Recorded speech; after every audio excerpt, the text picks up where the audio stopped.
Sehingga nilai beliau kalau terkait dengan pengembangan demokrasi ini menurut saya nggak sampai kepada 5 ya, bahkan itu di bawah 5 kita merah sekali. Kan soal patut. Kalau disebut dilarang kan konstitusi kita, aturan kita nggak melarangnya. Ya. Anda mau dinasti macam-macam silakan aja kan. Nah, ini soal patut.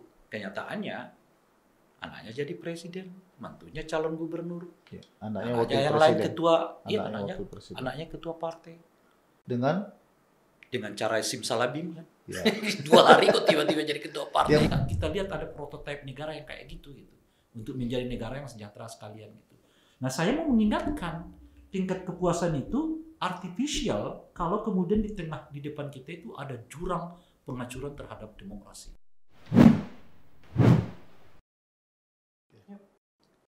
Tanggal 20 Oktober akan terjadi pergantian pemerintahan. Tidak terasa 10 tahun Presiden Joko Widodo memimpin Republik ini.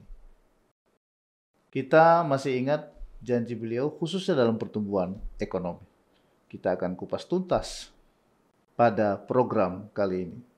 Bertemu kembali dengan saya, KBE, dalam acara Tipis-Tipis. Tipis-Tipis membahas hukum, budaya, sosial, politik. Bersama Bung Ray Rangkuti. Welcome, Bang. Terima kasih banyak. Diundang kembali. Iya. Apa kabar, Bang? Baik sejauh ini. Baik ya. Sibuk terus ya belakangan ya? Ya, musiman kan.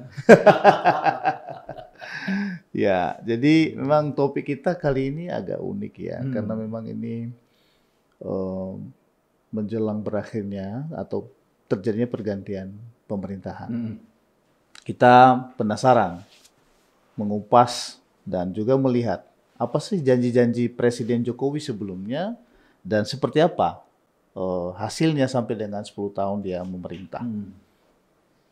Menurut Bang Raya, bagaimana capaian utama dari pemerintahan Jokowi dalam 10 tahun ini?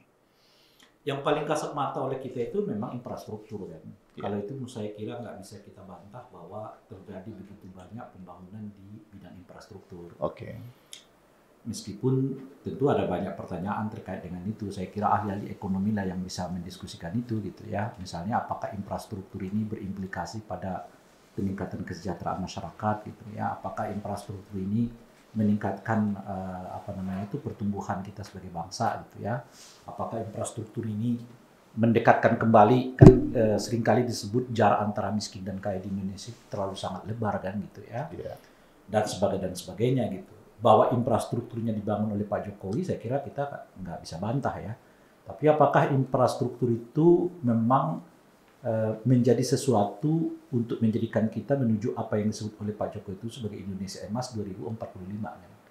Nah itu di situ menurut saya pertanyaannya. Nah kalau dilihat dari aspek itu, saya malah agak ragu sekarang bahwa sebetulnya apa yang dicapai oleh Pak Jokowi terkait dengan infrastruktur ini sedang mengarahkan kita ke tujuan yang sering disebut oleh Pak Jokowi sebagai Indonesia Emas, mengelakkan kita dari negara gagal, kelas menengah gagal, ya kan, menjadi negara yang dianggap ikut dalam negara-negara dengan tingkat pertumbuhan yang sehat gitu.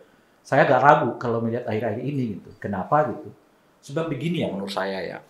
Kalau kita belajar dari banyak pengalaman negara-negara yang lain yang tingkat pertumbuhannya meningkat ya, dari negara yang setengah lalu menjadi negara yang sedang atau negara yang miskin menjadi negara yang setengah gitu.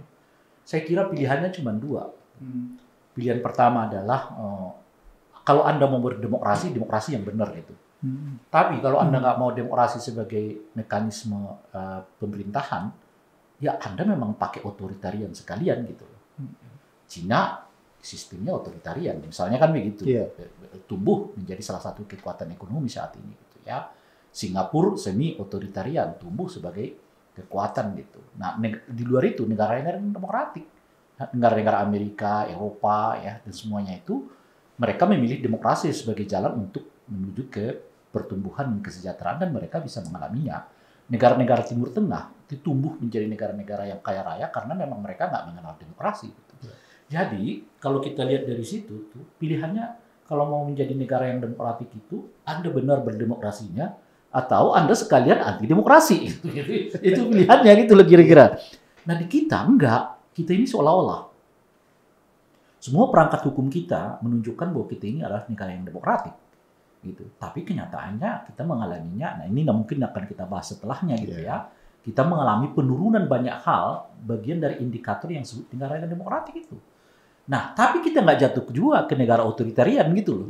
Negara yang ademokratik gitu ya, nggak jatuh juga gitu. Nah, akhirnya setengah-setengah. Tanggung. Nah, tanggung gitu. Dan saya tidak melihat contoh negara yang tanggung gitu ya, itu kemudian menuju tujuan yang mereka untuk menjadi negara yang sejahtera gitu. Hampir kita nggak ditemukan gitu. Pilihannya cuma dua. Anda menjadi negara yang benar-benar demokratik, atau Anda negara yang ademokratik. Nah, dua-dua pilihan itu memperlihatkan kepada kita contoh dari negara-negara yang maju. Timur Tengah ademokratik, tapi mereka kaya gitu kan. Cina ademokratik, tapi mereka kaya. Sementara negara-negara Barat semuanya demokratik dan mereka juga sejahtera gitu. Lalu di tengah-tengah itu kita belum menemukannya gitu maksud saya. Nah, dengan itulah saya mengatakan agak ragu. Kenapa gitu? Karena Pak Jokowi ya kan saat pertumbuhan ekonomi itu, stabilitas ekonomi katakanlah di angka 4-5% yang mungkin dicapai gitu, saat yang bersamaan dia menjatuhkan demokrasinya gitu. Nah, dalam konteks demokrasi ini saya mengatakan Pak Jokowi gagal benar, bahkan nilainya menurut saya di bawah 5 karena kita seolah kembali ke era Orde Baru lagi. Nah, saya kalau Anda cek lagi nih pernyataan saya sekitar tahun 2019 itu dikutip di beberapa media online, saya katakan gaya memimpin Pak Jokowi ini 11-12 dengan gaya Pak Harto gitu. Apa gaya itu? Lebih mendahulukan pembangunan fisik ketimbang pembangunan rohani gitu.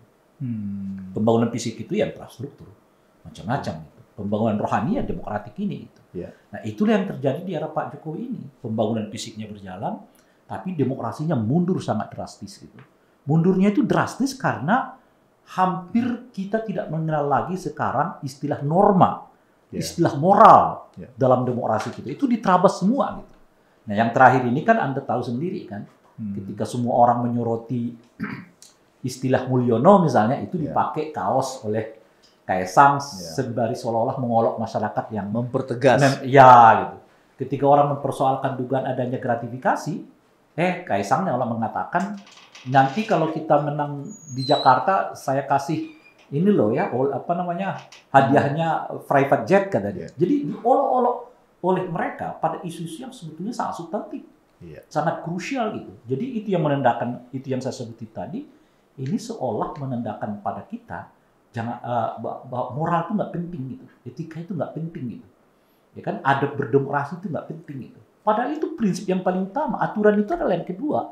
Prinsip etik, moral, adab, berdemokrasi itu yang paling utama dulu itu. Nah, ini menurut saya yang boleh disebut diturunkan sangat drastis oleh Pak Jokowi gitu ya, sehingga nilai beliau kalau terkait dengan pengembangan demokrasi ini menurut saya nggak sampai kepada 5 ya, bahkan itu di bawah 5. Kita merah sekali karena butuh kerja keras untuk mengembalikan kembali ke setidaknya pencapaian kita di era demokrasi yang lalu, yang melahirkan orang seperti Pak Jokowi gitu ya, yang bukan siapa-siapa, tapi karena demokrasi kita buka sedemikian rupa, terjadilah Pak Jokowi menjadi presiden, wali kota 1 periode, gubernur 1 periode, lalu presiden 2 periode gitu. Siap. Nah, itu menarik ini Bang.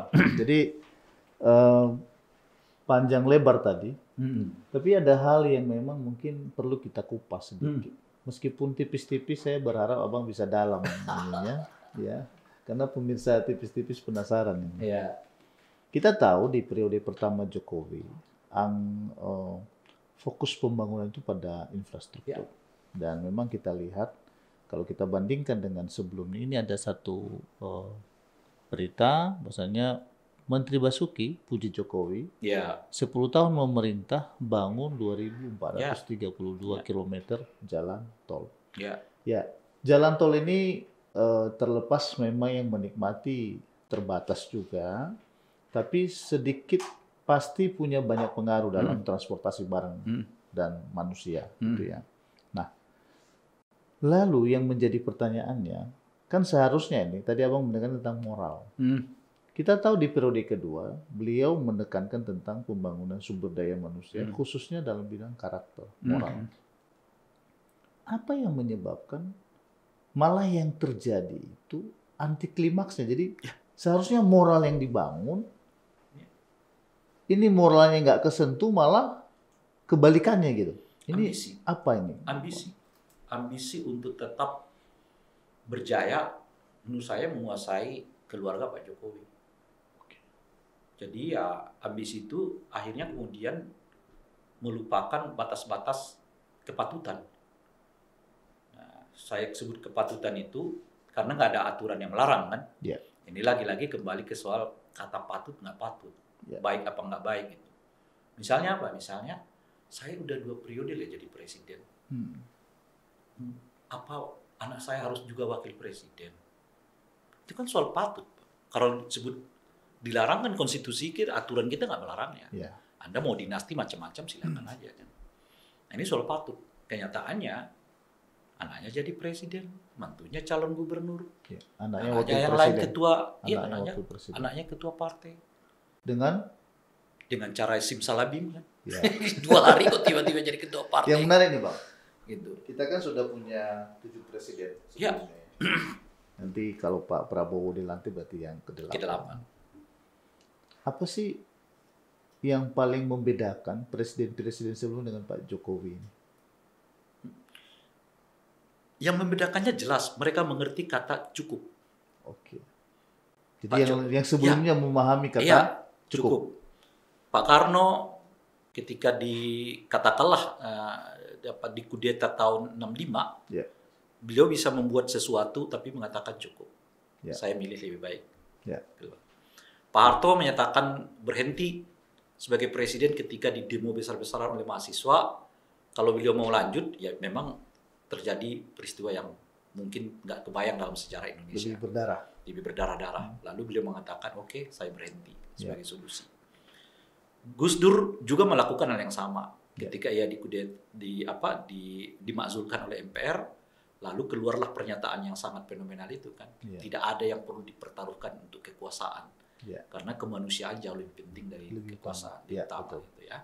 Ibu Mega juga begitu. Begitu 2 periode beliau dikalahkan juga mengatakan hal yang sama. Enggak perlu membenci siapapun. Bahwa kemudian beliau tidak berkomunikasi katakan dengan SBY bukan karena dia enggak menerima SBY, tapi lebih karena cara awalnya yang kira-kira enggak tepat. Kok seperti mengatakan tidak untuk iya gitu loh kira-kira itu ya. Sebelum itu ada Habibie. Habibie juga sama. Ketika laporan pertanggungjawabannya ditolak oleh MPR, padahal tidak ada konstitusi yang melarang beliau untuk mencalonkan diri kembali sebagai calon presiden, beliau memilih mengatakan cukup. Saya udah ditolak laporan pertanggungjawaban saya di MPR, dengan sendirinya saya tidak ada lagi landasan moral saya untuk jadi calon presiden, tidak patut gitu. Nah, kalau SBY memang begitu kan, artinya karena 2 periode selesai. Itu yang menurut saya tidak ada di Pak Jokowi. Kata merasa cukup itu hubungannya tadi dengan apa yang saya sebutkan itu patut gitu ya. Nah, cukup itu apa? Kenyataannya ada isu 3 periode. Ya kan, yang kemudian kita bersyukur Ibu Mega tampil ke depan mengatakan menolak. Yang sebelum 3 periode itu ada isu memperpanjang masa jabatan. Karena kepotong COVID. Iya, karena dari 5 tahun ke 7 tahun, 8 tahun. Kan. Ini juga gagal. Terakhir muncullah anaknya untuk jadi calon wakil presiden dan akhirnya memang terpilih. Nggak cukup di situ, mantunya jadi calon gubernur. Nggak cukup di situ, lalu anaknya yang kedua jadi ketua partai dengan cara yang simsalabim dan sebagainya. Artinya apa? Artinya tidak ada aktor politik di Indonesia yang mampu mengorganisir dan mengorkestrasi keluarganya untuk duduk di jabatan-jabatan publik seperti Jokowi melakukannya hanya dalam kurun 10 tahun. Itu artinya nggak cukup. Lalu kita mendengar misalnya revisi undang-undang yang DPA Dewan Pertimbangan Agung, atau Watinpres gitu ya, yang Watinpres dia itu juga mengasumsikan Pak Jokowi akan duduk sebagai salah satu anggota Watinpresnya dan tidak juga mengatakan cukup. Gitu. Dari itu semua kita menyadari kata cukup itu nggak dikenal oleh keluarga Pak Jokowi. Jadi Pak Jokowi ini tampilan bajunya sederhana, Iya kan, kita tahu mungkin harganya 200-300 ribu. Tampilan celananya sederhana, sepatunya 150-200 ribu gitu ya. Di luar anak-anaknya tentu saja yang fashionable gitu ya. Tapi untuk baju pakaian Pak Jokowi mengenal kata sederhana, tapi untuk kekuasaan tidak. Unlimited. Iya, kalau untuk soal kekuasaan itu unlimited, tak terbatas.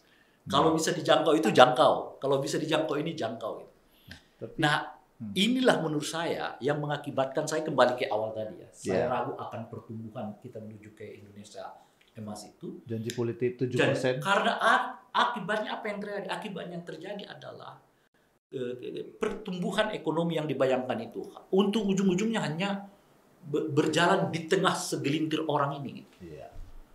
Nggak rembes nih.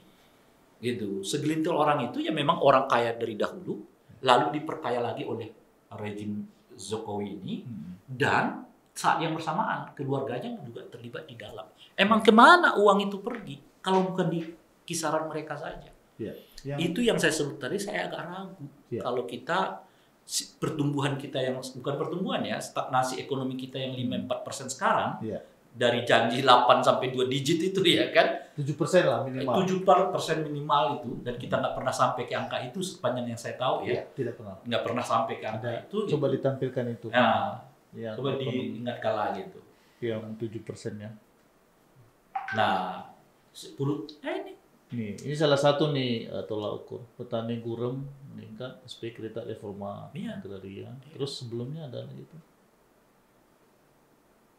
Nah, reformasi pendidikan tadi, ya, terus, nah, ekonomi mandek ketimpangan itu. Jadi, kenapa? Itu yang saya sebut tadi. Kalau ekonomi hanya terkonsentrasi pada sekelompok orang, ya jelas ketimpangan kita akan melebar. Ekonomi akan mandek. Itu udah jelas. Makanya tadi garis tengah itu atau level medium itu terjadi satu kegalauan besar ya, di mana kita pernah dengar dalam beberapa waktu ini muncul berita level ekonomi menengah di Indonesia stuck, bahkan cenderung drop, karena Jokowi fokusnya ke lower aja, sedangkan yang medium ini sebenarnya tonggak. Nah, kalau ini terganggu kan bahaya. Nah, yang menarik Bang, saya tadi melihat dari statement Anda mengatakan memang demokrasi kita mundur. Ini semua terjadi karena ada haus kekuasaan yang luar biasa. Saya penasaran ya, bagaimana Pak Jokowi memerankan mental seperti itu ya? Dia bisa sesederhana itu di depan, ya kan?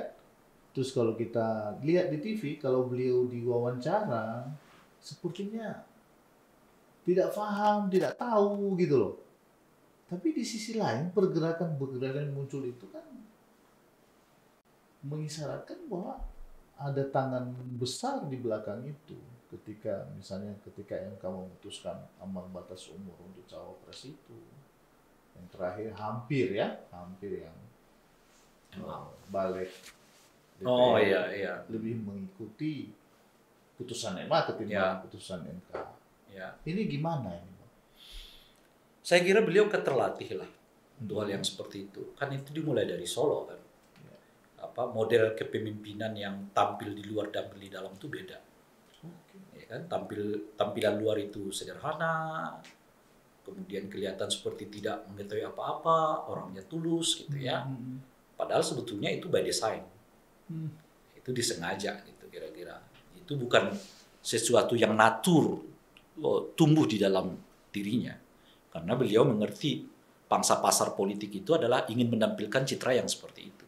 Menangkan opini publik. Kan Anda tahu sendiri ketika mau jadi calon presiden, masuklah ke gorong-gorong, macam-macam.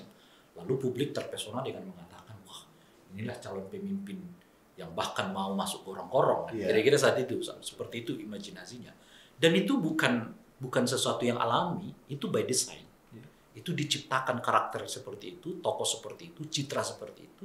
Ya dalam rangka mengambil suara publik. Toh 5 tahun setelah itu ketahuan kok anaknya didorong jadi wali kota, mantunya didorong jadi wali kota, gitu ya. Lalu setelah itu gaya hidup anaknya juga dengan pakaian yang serba branded, ya kan.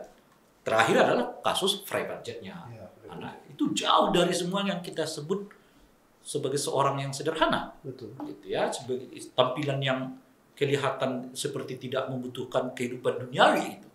Nah, makan roti aja bisa 400.000 misalnya gitu ya kan, dan sebagainya gitu ya. Itu bisa makan satu Artinya kan cerminan Anda yang seutuhnya itu bisa muncul dari keluargamu. Anda bisa tampilannya layaknya yang saya sebut tadi itu sederhana, tapi begitu Anda menggambar itu artinya ya itu yang bagaimana Anda menganjurkan kehidupan sederhana bagi publik di tengah di mana anak-anakmu kelihatan hidupnya glamor. Kan nggak mungkin itu. Gitu. Bagaimana Anda mengatakan revolusi mental gitu ya, di tengah di mana anak-anakmu tidak terlihat menjalankan semangat itu. Gitu. Dan sebagainya gitu. Dan kita harus ingat ya. Ini menurut saya agak lama ini melihatnya. Jokowi adalah presiden yang paling jarang berbicara tentang demokrasi. Cek lagi. Oh iya, dalam cek lagi pidato-pidatonya. Beliau itu paling jarang berbicara tentang demokrasi. Bagaimana demokrasi dijaga, bagaimana demokrasi harus bagaimana moral demokrasi itu harus jadi panutan, ditegakkan macam-macam. Paling jarang. Cek lagi pidato-pidato. Ya, ini penasaran nanti pemirsa cek lagi. Tipis boleh dicek ya di setiap media apakah apa yang disampaikan Bung Ray benar nggak? Tapi kalau melihat statement itu kayaknya benar juga sih ya. Nanti silakan dicek. Kalau Anda nggak usah bicara tentu Soeharto kita nggak bicara kan, ya. Presiden pasca Soeharto deh, Habibie dia nggak bicara lagi. Dia menyumbangkan pemilu yang paling demokratik yang kita kenal sepanjang era reformasi ini. Betul. Pemilu tahun 99, ya kan? Nggak usah lagi. Dia juga yang membebaskan semua tapol. Nggak ada yang namanya dengan tapol. Jadi nggak usah lagi kita bicara tentang apa demokrasi di kepalanya Pak. Kalau dia mau, dia bisa jadi calon presiden kok. Tapi dia nggak mau kan? Dia mengatakan laporan pertanggungjawaban saya aja ditolak, bagaimana secara moral saya masih? Bagus sekali. Gus Dur nggak usah ditanya lagi dong, ya kan? Soal konsep demokrasi, bicara demokrasi, komitmennya pada demokrasi macam-macam. Ibu Mega juga nggak usah ditanya. Undang-undang pemilu ini semuanya lahir di tangan Ibu Mega ya, KPK di tangan Ibu Mega, Komisi Pemilihan Umum yang independen, pemilihan presiden langsung itu semua di tangan Ibu Mega ya kan? Itu visi Ibu Mega tentang pentingnya demokrasi dibuat gitu ya. Terakhir seperti kita ketahui sikap Ibu Mega yang menolak 3 periode kan gitu ya. Perpanjangan gitu. Nah, SBY mungkin sedikit berbicara dibandingkan presiden-presiden yang sebelumnya, tapi ini jauh lebih sedikit lagi. Ini lebih parah. Bang, saya bertemu beberapa teman. Mereka menyampaikan sebenarnya 7 tahun Jokowi ini bagus. 3 tahun terakhir rusak. Nah ini statement ini Abang setuju nggak? Saya nggak tahu dari mana mulainya, karena saya sudah menyebutkan tadi itu 2019 yang lalu saya sudah menyebutkan gaya kepemimpinan Pak Jokowi sudah 5 tahun yang lalu. Gaya kepemimpinan Pak Jokowi ini persis seperti 11-12 dengan Pak Harto saya bilang. Artinya apa? Lebih mendahulukan pembangunan fisik dibandingkan pembangunan rohani bangsa gitu ya. Rohani bangsa itu kan demokrasi lah ya. Gitu. Nah kalau ada orang menyadarinya 7 tahun berikut itu is okay, nggak apa-apa. Ada bahkan baru setahun sebelum atau 2 tahun terakhir. 2 tahun terakhir gitu baru menyadari itu. Kalau saya enggak. Sejak 5 tahun bahkan 6 tahun yang lalu saya sudah mendeteksi ada sesuatu yang kurang tepat di dalam cara Pak Jokowi mengelola demokrasi. Kalau ekonomi saya nggak berbicara ya.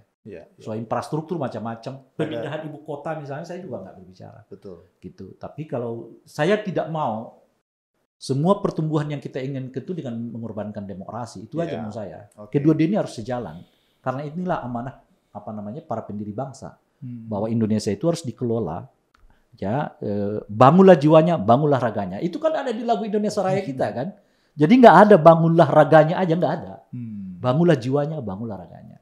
Jadi bangunlah demokrasi, bangunlah juga infrastruktur gitu. Nah, itu yang menurut saya timpang di era Pak Jokowi ini. Dan lebih parah lagi, saya sih berharap setelah 2019 itu kita ngomong begitu itu, ya adalah Ada semangat perubahan. untuk menjaganya. Ini bukan menjaga, malah lebih parah lagi. Di mana kali pertama dalam sejarah Republik, ya kan, kali pertama lah ya dalam sejarah Republik, dinasti politik itu dipamerkan secara terang-terangan. Pak Harto baru 30 tahun setelah ia berkuasa berani mendorong Siti Ardiati Rukmana jadi menteri. Itu pun menteri. Ya kan, satu putusan yang mutlak di tangan Pak Harto sebagai presiden. Boleh kita bilang punya kualitas juga. Oh iya, Punya tentu kualitas. ya. Ini tidak 10 tahun. Anaknya sudah jadi wakil presiden, Ya. mentunya jadi calon gubernur, anaknya jadi ketua partai. Ya. Dari keluarga Pak Harto ini hanya satu yang jadi politisi. Kalau ini semua. Semua. Bukan semuanya saja, Bung. Pebisnis oke, politisi juga oke. Kalau di Pak Harto itu kan kelihatan masih ada pembedaan. Masih. Kalau you ambil bisnis, lu jangan main Bisnis politik, aja, gitu, ya. ya kan? Kalau you ambil politik, lu jangan terlalu banyak main di bisnis. Masih ada kayaknya begitu gitu. Ini enggak bisnis main, ya kan? Politik main. Politik juga main. Hanya dalam jangka 10 tahun gitu. Nah, saya sudah menyadari sejak 5-6 tahun yang lalu. Ya.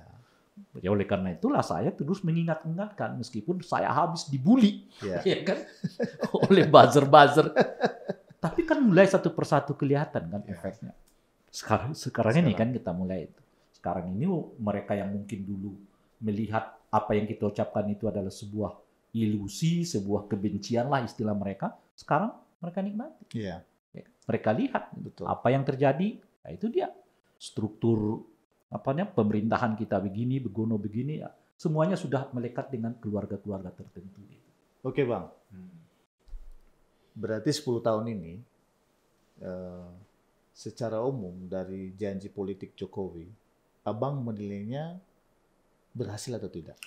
Aku harus membedakan dua. Oke. Ya, satu infrastruktur, satu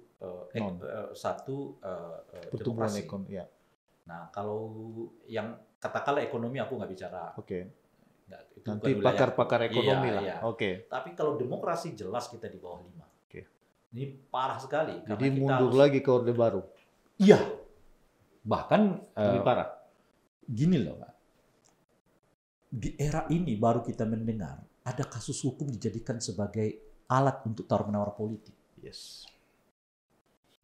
Itu menurut saya salah satu gejala yang paling merosot dari peradaban bangsa.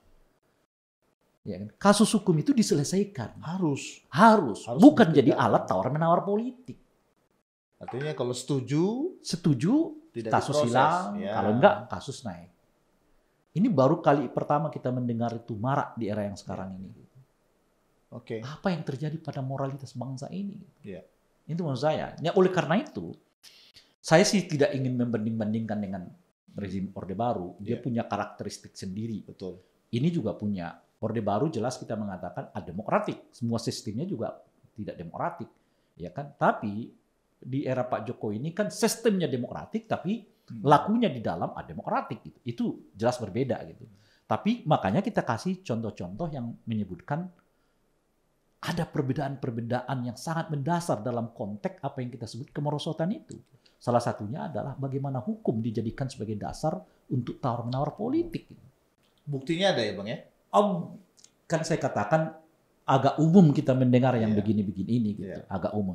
Soal pembuktian di dunia politik yang kayak begini ini nggak bisa diselesaikan dengan Tapi pembuktian material seperti di pengadilan ya, gitu loh. tapi ada memang kejadian yang Sama, berhubungan. makanya sama seperti misalnya Mahkamah Konstitusi nggak pernah kita menemukan tuh ada bansos yang dipergunakan demi kepentingan elektoral kata dia. Iya. Ya kalau Anda mau mencari buktinya kayak Anda mencari bukti di pengadilan umum ya nggak bakal ketemu Iya. gitu loh. Tapi masyarakat melihat. Semua orang juga tahu Iya. gitu. Kalau MK mau melihatnya ada nggak WA-nya presiden yang minta supaya Ini. dibagikan ke sana supaya naik, nggak akan ketemu sampai kapanpun gitu. Tapi kita tahu kan itu Faktanya ada lah. persis seperti yang disebutkan oleh Refli Harun kan, Iya. hakim konstitusi yang bukan Refli Harun, sorry, apa namanya hakim konstitusi yang satunya tuh, sorry, Pak Arif ya? bukan satunya Saldi Isra ya, Saldi Isra, yang oke. disebutkan oleh saudara Saldi Isra, apa katanya? Kalau melihat kasus ini nggak bisa didekati dari pendekatan apa namanya hukum formil. Ya. Anda harus dekati dari sosiologi politik, gitu loh kira-kira. Sehingga kita bisa melihat kenyataan, ada nggak hubungan antara pembagian bansos itu dengan kenaikan elektabilitas. Nah, makanya kalau Anda tanya saya, ada nggak bukti bahwa hukum itu jadi? Nggak bisa kita buktikan secara material gitu loh. Tapi semua kita mengendus, semua kita mengendus. Bagaimana ada ketua partai yang sukses membawa partainya menang sebagai pemenang kedua, ya kan? Sukses memenangkan presiden sebagai calon presiden, calon presidennya sebagai presiden, kok mundur? Mungkin dia pingin mundur aja kali. Saya nggak tahu itu di tradisi politik kayak kita itu nggak lazim banget. Nggak pernah terjadi. Ada orang yang diisukan mendapat gratifikasi, malah dijadikan lelucon kok oleh dia. Mundur nggak dari ketua partai? Kagak. Jadi memang kelihatan, Bang. Kalau kita lihat fenomena terakhir-terakhir ini. Ini kan juga sebenarnya ada simbiosi mutualisme antara ketua-ketua umum partai yang kemudian bergabung sebagai pembantu presiden. Ya, sebagai ketua umum tentunya kan dia harus menegakkan demokrasi, menjadi pengawas terlaksananya pemerintah. Tapi ketika dia menjadi seorang pembantu presiden, ini kan jadinya konflik of interest. Apakah ini yang menyebabkan, atau apakah ini rancangan oleh Presiden Jokowi supaya bisa menjebak sehingga dia bisa mengatur semua partai-partai ini ke depannya? Bisa jadi ya, tapi kadang-kadang peristiwa itu datang secara alami. Ya kan, tidak by design, dia datang secara alami, tapi tiba-tiba di tengah jalan ada peluang nih. Tapi setuju nggak, Bang? Apanya? Kalau ketua umum itu janganlah jadi menteri. Oh, dari dulu kan kita selalu mengatakan. Supaya tidak tersandra. Iya, dari dulu saya mengatakan. Kan saya dulu minta supaya Pak Prabowo mundur dong dari ketua umum partai. Saya minta Erlangga juga begitu. Konsentrasilah untuk kepentingan bangsa dan negara. Nah, itu dari dulu saya udah berbicara soal itu. Sudah nggak lazim lah, ya kan, sudah nggak tepat lah, ya kan, menteri sekaligus ketua partai dan sebagainya, termasuk Zulhas saat itu. Betul. Nah, kalau konteksnya ke depan, saya berharap juga Pak Prabowo melakukannya. Kalau beliau memilih ketua partai sebagai anggota kabinetnya, baiknya milihlah mau anggota kabinet atau ketua partai. Salah satu. Oke. Ya, Bang. Ini ada satu berita dari Antara, poll tracking 86,5% masyarakat puas dengan kinerja Jokowi. Tadi kita udah bahas nih panjang lebar dengan berbagai. Tapi ini 86,5 loh, Bang. Gimana Abang menyikapi? Jadi seperti mengatakan Rai itu mau ngomong apapun faktanya masyarakat kita puas kok gitu ya. Kan kira-kira gitu lah ya. Iya. 86 itu kan tinggi sekali. Cum laude itu. Iya. Tapi saya mau sikapi dengan dua hal ya. Pertama begini, tingkat kepuasan itu umumnya itu diukur dari ekonomi sih. Ya kan, kalau ada bansos jalan gitu ya, kemudian pangan tetap ada, apa-apa ya, umumnya orang kan mengatakan ya dia puas gitu. Itu oleh karena itu kalau kita bicara tentang tingkat kepuasan, nah itu kalau nggak di breakdown ya itu umumnya mengacu kepada secara ekonomi tidak ada masalah gitu loh kira-kira. Nah kan kita juga mengatakan ya dari awal bahwa infrastruktur ini kita nggak ada catatan kan, fine-fine aja kan, kita udah mengatakan dari awal. Tapi ada aspek lain dari berbangsa dan bernegara dari soal infrastruktur.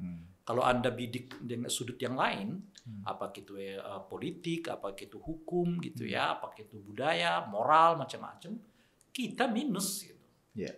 Nah, jadi makanya kalau ini di breakdown nih misalnya gitu. Jadi jangan ditampilkan angka yang umumnya gitu. Tampilkan aja angka-angka yang breakdown itu.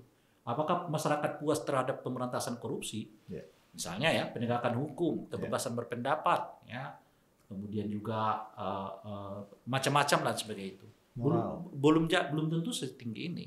Ya kita nggak tahu ya, karena saya juga belum baca hasilnya. Memang setinggi itu gitu. Ini perlu ditelusuri lagi di poll tracking. Umumnya kalau udah menyangkut soal kepuasan itu menyangkut soal ekonomi. Umumnya itu ya. Betul. Meskipun nanti akan ada pertanyaan soal politik macam-macam dan sebagainya. Itu pertanyaan yang kedua. pernyataan saya menanggapi ini. Nah yang kedua, saya nggak terlalu melihat mau tingkat puasnya 86, 70 bahkan 100% pun gitu. Tapi saya menyadari ada sesuatu yang sangat bermasalah di dalam republik ini gitu. Nah sebagai orang yang bergelut dalam dunia yang kayak begini sudah hampir berapa ya 25 tahun lebih gitu. Ya saya akan mengingatkan tentang apa yang mestinya harus kita jaga gitu. Bahwa tingkat kepuasan 86% tapi di depan kita jurang demokrasi begitu dalam, ya harus saya ingatkan. Kita ini sedang menuju ke jurang ya penghancuran demokrasi. Sebab ekonomi, kita kan kembali ke awal ya. Betul. Ekonomi yang dibangun semata berdasarkan ekonomi tanpa demokrasi nggak akan membuat kita kemana-mana. Gitu. Karena pilihannya cuma dua, Anda mau berdemokrasi benar atau Anda demokratik sekalian gitu loh. Nah, tapi kalau Anda mau pakai demokrasi, ya kan saat yang bersamaan ingin pertumbuhan atau setengah-setengah demokrasi, saat yang bersamaan nggak kita lihat ada prototipe negara yang kayak gitu untuk menjadi negara yang sejahtera sekalian gitu. Nah, saya mau mengingatkan tingkat kepuasan itu artificial kalau kemudian di depan kita itu ada jurang penghancuran terhadap demokrasi. Nah ini yang saya ingatkan, saya nggak terlalu lihat mau tingkat kepuasannya 86, 70, 100% pun, saya akan katakan ini ada masalah dalam konteksnya demokrasi kita yang harus kita pertahankan, harus kita ingatkan terus menerus. Kalau nggak kita akan masuk ke dalam jurang. Nah kalau kita masuk ke dalam jurang itu, kita nggak akan kemana-mana. Jangan bicara deh Indonesia Emas 2045 gitu ya. Menurut saya udah makin jauh itu akan tercapai. Itu yang kedua. Nah yang ketiga adalah terkait dengan soal kepuasan ini. Yang menariknya adalah kepuasan meningkat terhadap Pak Jokowi. Nih, kalau lihat poll tracking ya, 85. Tapi Anda juga lihat inilah presiden sepanjang era reformasi yang mau mengakhiri masa jabatannya, yang kelihatan makin kencang kritik orang terhadap dirinya. Gitu. Kan agak kontras nih, 86% tingkat kepuasan, 80 ya. Tapi kritik kepada beliau bukan hanya kritik, ada hujatan juga. Hujatan. Kalau dulu masih berhubungan dengan dirinya sendiri, sekarang anaknya juga semua, gitu ya. Kita baru dengar sekarang istilah Mulyono, ya kan, Fufu Fafa, apa macam-macam. Jadi tingkat kepuasan itu 86,sekian%, tapi saat yang bersamaan, ya kan, kritik terhadap Pak Jokowi meningkat. Tambahkan tadi disebutkan hujatan-hujatan juga meningkat gitu. Bahkan sekarang ini ada orang yang mau mengatakan lantik Prabowo tanpa Gibran. Kan ada ya muncul semacam gerakan-gerakan ya, komen-komen ya. Presiden tanggal 20 Oktober ini presiden boleh dilantik, wakil presiden belum tentu. Gitu. Respon masyarakat gitu. Dan kenyataan itu kan ditambah dengan upaya hukum yang dilakukan oleh PDI Perjuangan kan ke PT UN soal keabsahan pencalonan saudara Gibran 10 Oktober nanti keputusannya. Gitu. Nah, kalau presiden dengan tingkat kepuasan 86%, kan sebetulnya beliau itu ibaratnya tinggal jalan santai aja macam-macam gitu loh kira-kira. Yang terjadi di angka 68% itu juga lah kita lihat kegundahan dan kegalauan Pak Jokowi yang makin meningkat. Gitu. Kan ini agak kontras ini. Terlihat Bang. Terlihat. Nah contoh lain misalnya ya. Di tengah 86% ini, kelihatan Pak Jokowi juga makin sendiri. Ya kemarin ya. Saya mau mengatakan. Pelantikan ya. Kalau kita cermat lihat pelantikan itu, satu hari itu sebetulnya, per tanggal 1 Oktober itu, jadi jangan dilihat hanya pelantikan, tapi dilihat waktu upacara Hari Kesaktian Pancasila ya.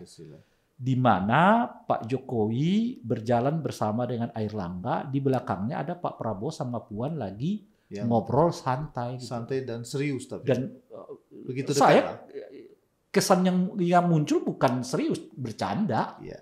Gitu. Bercanda seperti nggak ada jarak di antara mereka, nggak ada apa-apa dan saking kelihatan akrabnya. Gitu. Dan ini agak jarang kita lihat terjadi pada Pak Jokowi. Ya kan, dan agak jarang kita melihat Pak Jokowi itu ngobrol sama Pak Erlangga gitu loh, jalan gitu.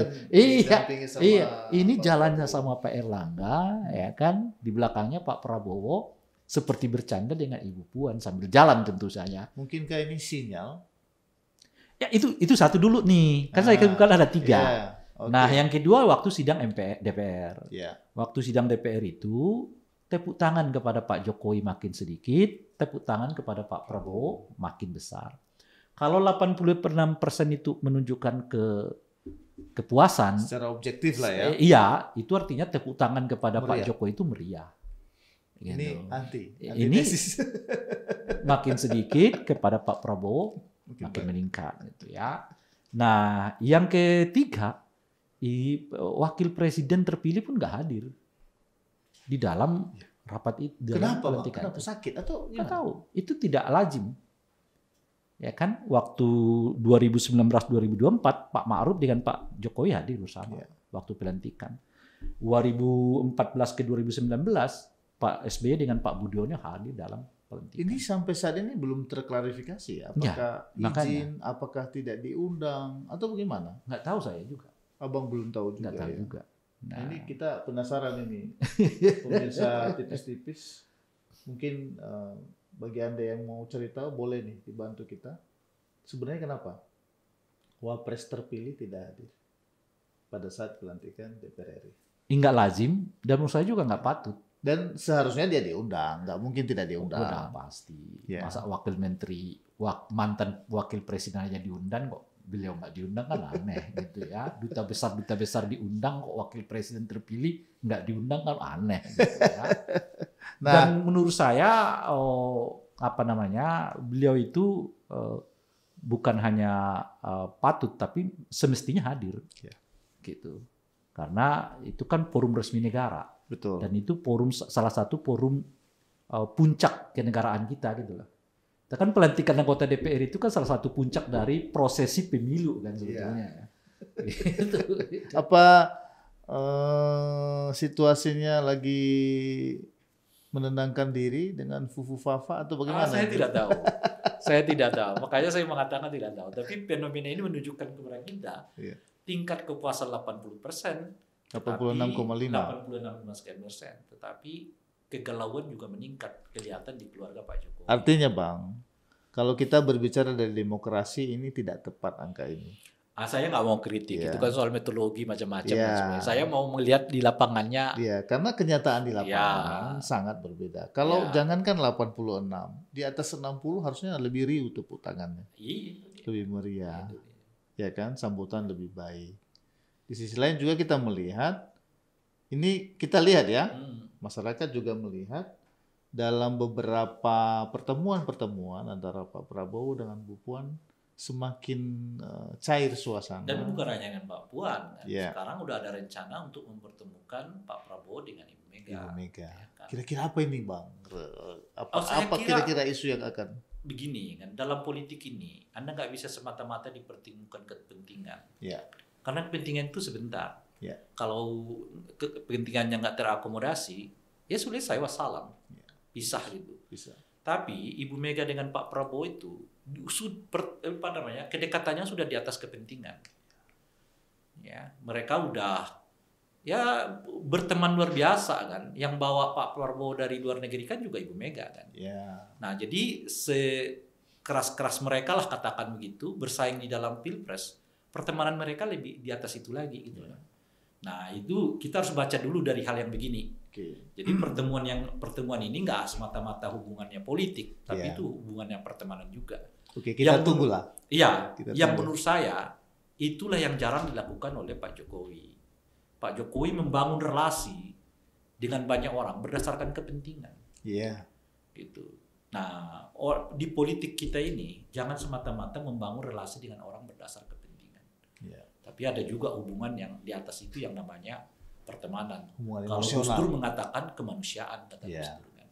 Itu lebih tinggi dari kepentingan. Oleh karena itu pertemuan ini menurut saya ada tentu agenda politiknya, ada yang dibicarakan politiknya.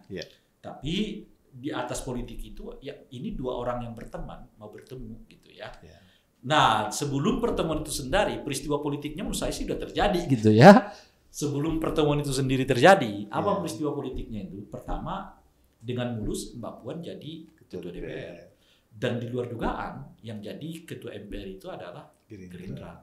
Gerindra ketika nomor 2 nggak dapat ketua MPR. Malah ketika nomor 3 terbesar di DPR, malah jadi ketua MPR gitu ya. Di undang-undang TNI Polri akhirnya tidak disahkan sampai sekarang gitu ya. Itu permintaan PDI Perjuangan kan. Lalu undang-undang pilkada akhirnya nggak disahkan juga. Yang memungkinkan PDI sekarang mendorong banyak kadernya terlibat di dalam pilkada gitu ya. Nah, jadi kalau kita lihat belum ada pertemuan itu, yang terakhir itu adalah soal PDI dengan Gerindra bergandengan tangan menolak kebijakan ekspor pasir laut, ya kan? Jadi sebelum pertemuannya sendiri terjadi, peristiwa politiknya sudah ada. Sudah ada ya. Iya, yang memperlihatkan kerjasama antara PDI dengan Gerindra gitu ya. Khususnya dalam kerangka apa? Dalam kerangka pertama menolak beberapa kebijakan Pak Jokowi dan meminimalisasi keterlibatan Golkar di dalam jabatan-jabatan strategis gitu ya. Nah, pertanyaannya apakah akan dilanjutkan kemudian atau tidak setelah pertemuan? Jawaban saya, ia akan dilanjutkan tapi dalam posisi yang berbeda. Saya sih melihatnya PDI akan tetap mengambil mengambil posisi oposisi, ya, tetapi Pak Prabowo mengambil posisi pemerintah gitu. Tapi sekalipun posisinya berbeda, ini dalam rangka kerjasama menuju tujuan kita bersama. Negara Indonesia yang lebih baik ya. Tentunya kita tunggu Bang. Topik itu nanti kita bahas berikutnya ya. Ini poin buat kita bagi pemirsa tipis-tipis juga. Kita tiba pada satu kesimpulan. Sebenarnya apa sih warisan utama dari Jokowi selama 10 tahun Bang, memerintah? Iya, warisan IKN yang kelihatan belum selesai. Ya ada Wush yang membuat kita ke Bandung tinggal 30 menit. Lebih cepat. Ini infrastruktur macam-macam. Ya kalau Anda mau berbicara legasinya semuanya bersifat fisik. Tapi di luar legasi yang bersifat fisik itu, yang diwariskan oleh Pak Jokowi itu, satu, nepotisme yang makin merajalela. Kedua, aparat keamanan yang kelihatan tunduk pada kepentingan politik, ya kan, yang dipakai untuk, ya, punya potensi dipakai untuk menghardik lawan-lawan politik itu. Ini menurut saya yang salah satu yang paling parah, karena belum kita alami sebelum-sebelumnya. Apa itu? Moral, etik, ya, adab dalam berdemokrasi makin tipis di era Pak Jokowi itu. Jadi bagi saya nggak bisa itu, ya, membangun fisik dengan mengabaikan yang bersifat rohani ini gitu. Dalam konteks itulah kalau saya ditanya, kira-kira skor bagi Pak Jokowi bukan 86, skornya itu adalah 4. Karena saya tidak bisa membarter kemajuan bersifat fisik dengan demokrasi yang sudah kita perjuangkan bersama-sama. Baik, ini luar biasa nih Bang, sangat dalam. Tentu ini adalah penilaian dari seorang Bang Ray Rangkuti berdasarkan fakta-fakta yang terjadi. Berarti ada 14% yang nggak puas kan? Iya. Saya salah satu. Thank you Bang. Sama-sama. Pemirsa tipis-tipis, kita sudah diskusi banyak hal bagaimana 10 tahun terakhir Jokowi memimpin Republik ini. Tentu ada yang puas, ada juga yang tidak puas.